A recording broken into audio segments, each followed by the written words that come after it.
প্রতিবারের মতো আজকে আমরা বেরিয়ে পড়লাম একটু ভ্রমণ করার জন্য। আর বিকেলবেলা ফ্রি সময় পেলে আমরা বেরিয়ে পড়ি ভ্রমণের উদ্দেশ্যে। আসসালামু আলাইকুম। ওয়ালাইকুম আসসালাম। ওয়ালাইকুম সালাম। আমরা আজকে আবার পড়ছি সোনকা ধলাশয় নদীর পাড়ে। এখানে এসে অনেক ভিডিও টিডিও করলাম। ভিডিও করার মাঝখানে কিছু খানা দানার বেরোতেই যেমন বাড়ি খাওয়া শেষ নাকি? হ্যাঁ, ক্লিয়ার।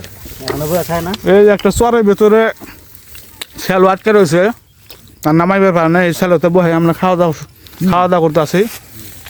একতলা দিন সেচ দিলাম, বড় ফেল। আমরা এখানে শপিং করতে আসে ডিনার করতেছে। এখানে আমার চাচা আছে। খাওয়া দাওয়ার পর্ব মোটামুটি শেষ। আবার আমরা আমাদের কাজে ফিরে আসলাম। এখানে জামাল ভাই ক্যামেরা নিয়ে রেডি আছে, আর এদিকে আনোয়ার ডিরেকশন দিতেছে যে কীভাবে ভিডিও করা লাগবো। আর ওই দিক থেকে আসতেছে আমার শাহ আলম মিয়াজি। একটা শট নেওয়া শেষ, আবার পরের শটটা যে কীভাবে নেওয়া হবো এটা আনোয়ার জামাল ভাইরে বোঝাইতেছে। আর ওইদিকে শাহ আলম মিয়াজি কইতেছে আমি ও মূর্তি গাইলে ভালো হয় না। পরে সব কিছু মিলিয়ে দিলেই পরামর্শ করে আমরা আজকে ভিডিওটা করতেছি।